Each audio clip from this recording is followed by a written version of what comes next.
US and Iran are offering no clear path to resolving the war, as both claim they will be the ones to end the conflict. Meanwhile, Iran continues to threaten to block all oil shipments through the Strait of Hormuz, claiming responsibility for attacks on at least 15 vessels attempting to pass through the world's crucial oil choke point. South Korea says it will release around 22 million barrels of oil from its strategic reserves as part of a coordinated action by the International Energy Agency members to launch the largest ever oil release to calm surging prices. The Trump administration has launched a new trade investigation into South Korea and 15 other economies, with the goal of replacing reciprocal tariffs, which were recently ruled illegal by the Supreme Court. The probes, which will be conducted under Section 301 of the Trade Act, could eventually lead to new import taxes. Hello and thanks for joining us on Arirang News. It's been nearly 2 weeks since the conflict in the Middle East ignited. Both the United States and Iran insist they will be the ones to end the war, deepening a standoff with no clear path to a resolution. Our An Sung-jin starts us off. U.S. President Donald Trump said the ongoing situation in Iran could end, quote, whenever I want. In a phone interview with Axios on Wednesday, he insisted the military campaign was going very well, and that the U.S. forces were ahead of schedule. We don't want to leave early, do we? We got to finish the job, right? Over the past 11 days, our military has virtually destroyed Iran. The White House also emphasized that the operation would only end when Trump determines that the military objectives have been fully achieved. Israel, fighting alongside the U.S., stated that it will not impose a time limit on its campaign until all objectives are achieved and victory is secured. However, Iranian officials rejected the idea that Washington can unilaterally decide when the conflict ends. I have repeatedly warned Trump, you can start a war, but we will decide how it ends. Iran has reportedly rejected 2 ceasefire messages delivered through Trump's envoy.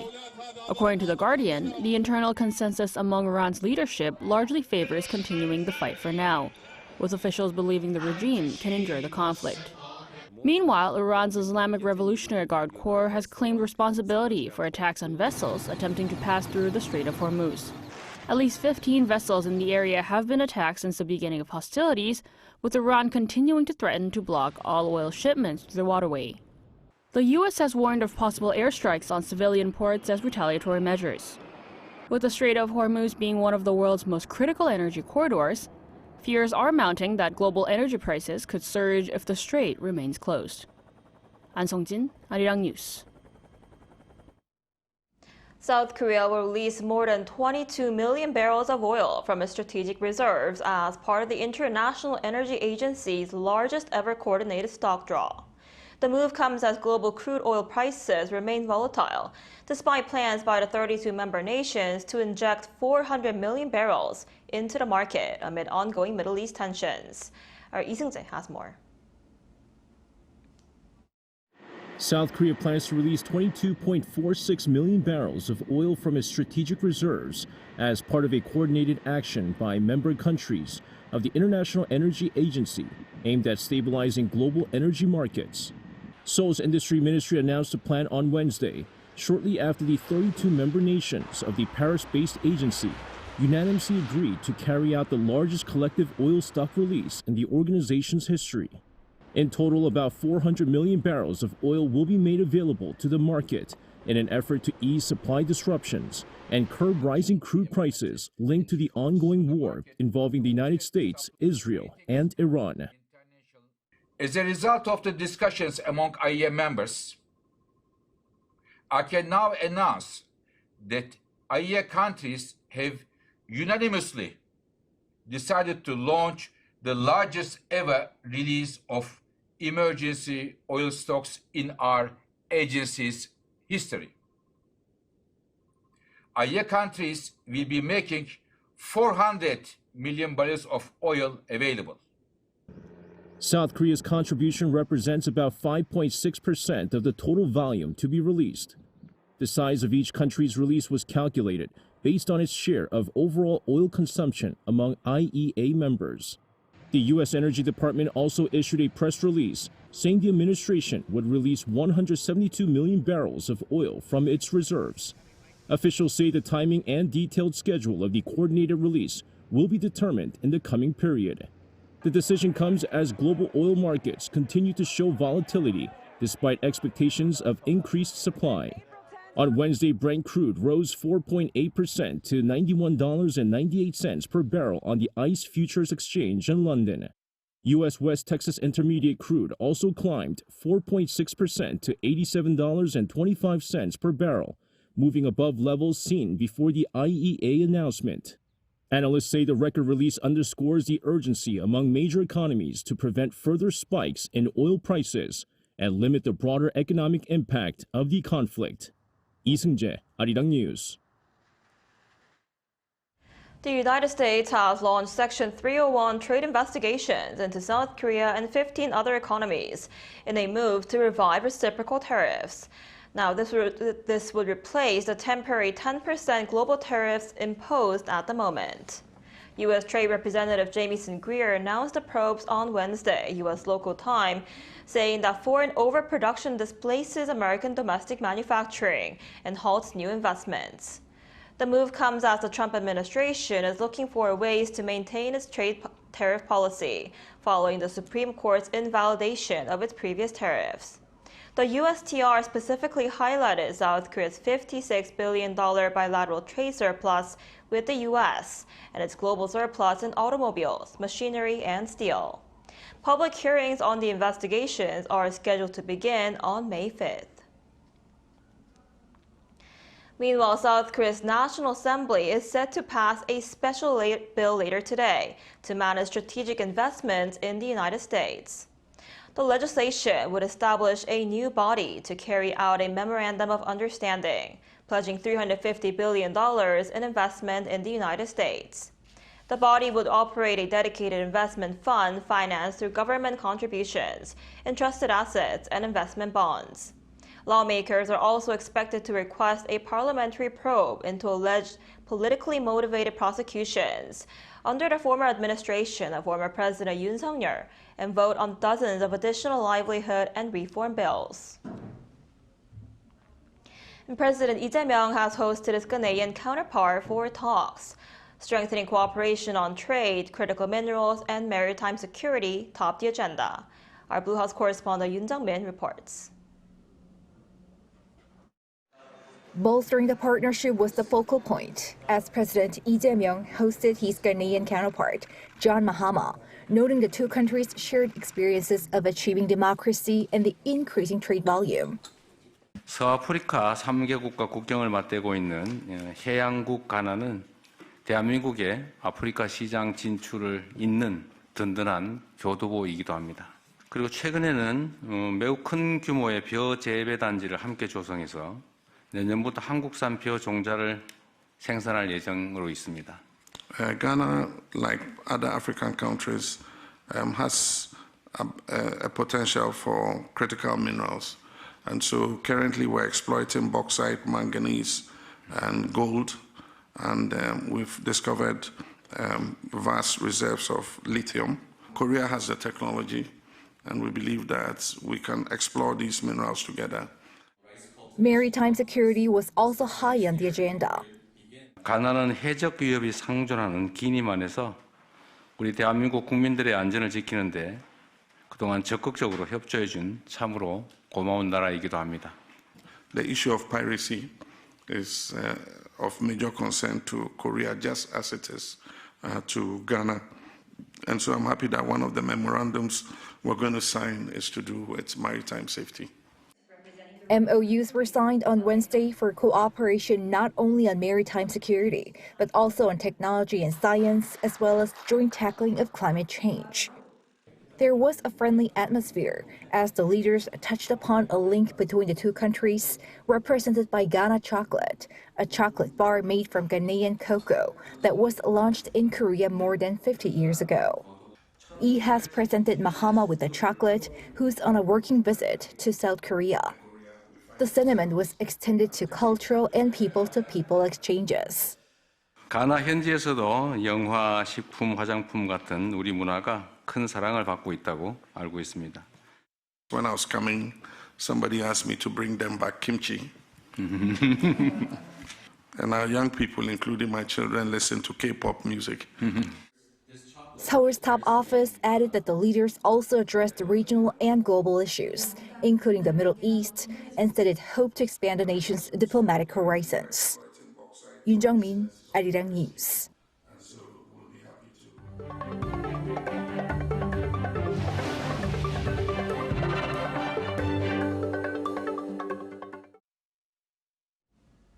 In sports, Team Korea added 2 more silver medals at this year's Winter Paralympics in Milan Cortina, surpassing the country's previous best performance at a single Winter Paralympics, set at the 2018 Pyeongchang Games.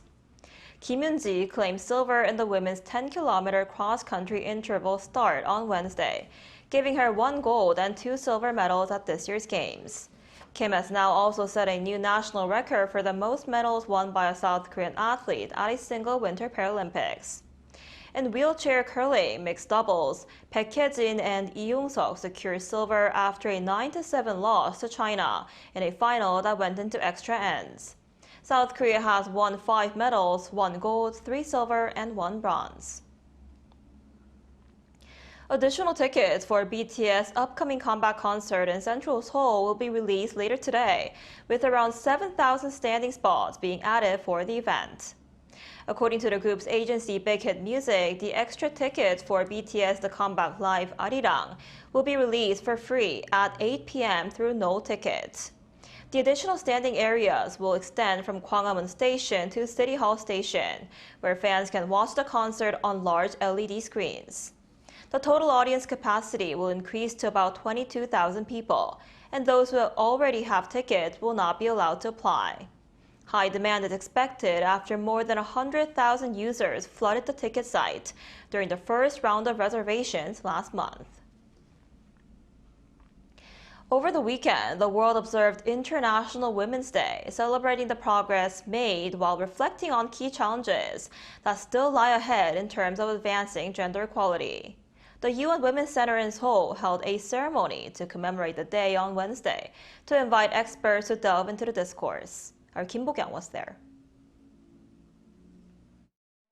Though Korean society has seen significant progress in gender equality, there is still a gap that cannot be narrowed enough. Not just in lower representation in economic activities and leadership, but also in terms of a digital society and crime. As AI becomes part of everyday life, we must address problems like deepfakes used for digital sex crimes and gender-based violence in relationships. Gender equality is a value for everyone, and it is key to making our society more inclusive, resilient, and sustainable. Commemorating this year's International Women's Day, the UN Women Knowledge and Partnership Center in Seoul held a ceremony, inviting pundits who have witnessed ongoing gender inequalities and are trying to overcome them. Among the speakers was a math professor who emphasized that AI learns from already unfair data, causing itself to learn discrimination against women. If different perspectives are missing when technology is designed, it can create bias. When this technology is used in hiring, healthcare, or the justice system, it can make discrimination part of the system. Women's participation in science and technology is not just about numbers. It is about fairness. Gender equality is not just a women's matter, in that gender equality lets men go beyond the traditional idea of being manly, come out of the so-called man box. The progress in equality allows men to be freed. I believe that when men accept and take part in gender equality, it can also help solve men's problems and bring them greater freedom. For men who want to move away from the patriarchy but feel confused within a strong patriarchal system, gender equality can offer a real solution and a new model of masculinity. Gender bias and discrimination still exist across many areas of society, often unconsciously. By encouraging open discussion on these issues, South Korea aims to move toward a more gender-equal society, not only for women, but for everyone. Kim Bo-kyung, Arirang News. Meanwhile, to tackle fires that are difficult to extinguish in areas too dangerous for firefighters to enter, South Korea is now planning to deploy robots. Our Cha Yun-kyung tells us more. An unexpected electric vehicle fire quickly turned an apartment complex into a scene of utter chaos, and it took almost 8 hours and 20 minutes to completely extinguish the blaze. While the thermal runaway phenomenon in batteries was partly to blame, the difficulty for fire trucks entering the underground parking lot also played a major role. To address this issue, low-profile fire trucks that can easily navigate underground parking lots are being deployed to the field.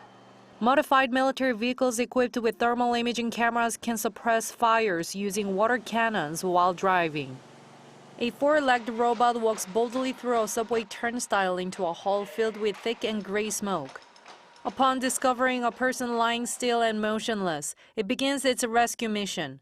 The system can reconstruct 3D visuals of environments too extreme for human entry, providing critical situational awareness. Furthermore, its onboard sensors detect 8 varieties of gas, enabling the real-time monitoring of potential hazards.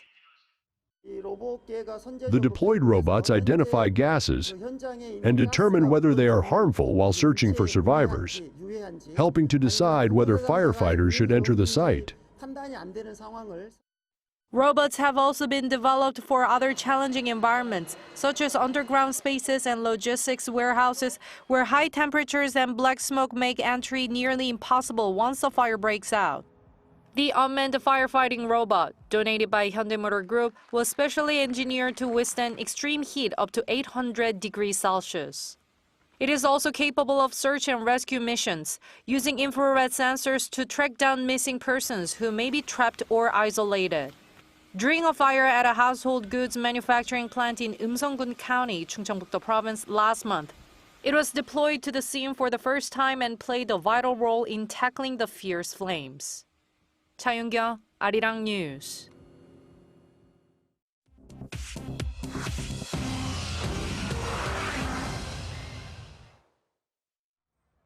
This is The World Now, bringing you everything you need to know from around the globe. Reports suggest that a devastating missile strike on an Iranian girls' school was due to U.S. forces using outdated intelligence. Video evidence points to a U.S. Tomahawk missile hitting the school in southern Minab during the opening wave of attacks against Iran. The strike killed 150 students. Sources told Reuters that military planners used outdated targeting packages and didn't update coordinates. The school sat adjacent to a Revolutionary Guard compound. President Trump stated he will await the final results of the inquiry, while defense officials maintain the U.S. does not deliberately target civilian structures. G7 leaders on Wednesday rejected easing of sanctions against Russia, despite the disruption to the global energy markets caused by the war in the Middle East. French President Emmanuel Macron confirmed the decision following a high-level video meeting to discuss the economic impact of the U.S.-Iran conflict. EU Commission President Ursula von der Leyen backed Macron's stance, saying it is, quote, not the moment to relax sanctions on Russia. She also emphasized that navigation through the strategic Strait of Hormuz, through which around 20% of the world's oil is moved, remains the immediate priority. In Chile, conservative leader José Antonio Kast has taken the oath of office as the country's president, vowing to prioritize national security and economic reform. Kast assumed power in Valparaiso on Wednesday. Chile's new president immediately pledged to utilize the full force of the law to clamp down on illegal migration and violent crime. Regional leaders from Argentina, Ecuador, and Paraguay attended the ceremony. Iran's sports minister announced on Wednesday that the Iranian national team will not participate in the 2026 FIFA World Cup. Sports Minister Ahmad Doniamali cited the U.S. assassination of Supreme Leader Ayatollah Ali Khamenei as the primary reason for the boycott and labeled the U.S. a, quote, corrupt regime. This comes despite FIFA President Gianni Infantino saying that U.S. President Donald Trump would welcome the team. All of Iran's scheduled group stage matches were set to take place in American cities, including Los Angeles and Seattle. Chu Ji-han, Arirang News.